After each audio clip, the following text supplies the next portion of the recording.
Mark's Gospel today is describing a learning experience. First, for the disciples of Jesus, but also for anyone who read or hear these words. Knowing who Jesus is and what following him means, it's really important thing to understand. Maybe you remember that last Sunday we read the story of the healing of a man who was deaf and dumb. That story is a kind of a parable of how we gradually learn to listen and understand the meaning of Christ's life and message, and how we then learn how to share our experience with others. It is not enough to have heard the message. It has also to be shared and communicated with others. So today Jesus is talking with his disciples. Who do people say I am? He asks them. It is a question of Jesus' identity. And the disciples gave various answers. The general opinion is that Jesus is certainly some kind of prophet sent by God. But you, who do you say I am? Asked Jesus. You, says Peter, speaking in the name of them all, you are the Christ. You are the Messiah, the long-awaited liberator, King of Israel. Messiah or Christ, in Greek, Christos, means the anointed one. And we remember from the Old Testament that kings were established by an anointing. To call Jesus the anointed one is to say that he really is a king. It must truly have been an exciting moment for the disciples. Their master was no more a rabbi, a teacher. He was the Messiah, the King of Israel, and they were a part of his close friends and companions. And then, totally unexpected, comes the shock. Because Jesus begins to tell them what is going to happen to him, to the Messiah.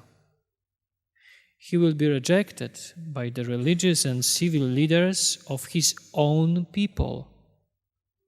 He will undergo terrible sufferings. He will suffer a horrible and shameful death by execution on the cross. And at the end, he will rise on the third day. And we need to remember that at that time, for the disciples, probably it means nothing. And Peter, again, obviously representing all his companions, protests to Jesus. We know that from the other gospel, Lord, this can never happen to you. It was totally against all reason that the Messiah should suffer at the hands of his own people. They were waiting for him for so long. What Jesus was saying just did not make any sense. This was not a part of scenario which had been built up over such a long period of expectation. And another question, what was going to happen to the disciples, to the companions of Messiah who will be put to death? The reaction of Jesus is quite strong. Get behind me, Satan, because the way you think is not God's way, but man's. Jesus could be tempted to think like Peter. It would make a much more pleasant future than the one he had just described. but he knew this was the way he was being called to follow: his cross. It is clear that disciples' learning experience was not over. They had reached the critical stage of knowing Jesus, who Jesus was, the Messiah. But now they had to discover just what kind of Messiah he was going to be.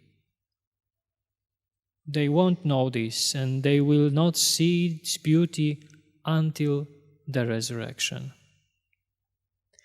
But Jesus is still not finished yet.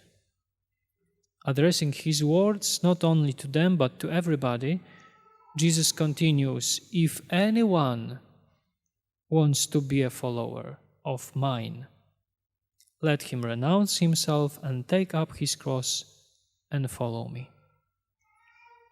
Jesus' way has also been our way. So much of time we try to be good Christian and have the good things that everyone else wants as well. We don't want crosses in every day. We even think that one of the purposes of prayer is to ask Jesus to take the cross from our life and make life smooth all the way. Our happiness, we can try to learn, is not in having, but in sharing what we have. It is in giving, not in getting.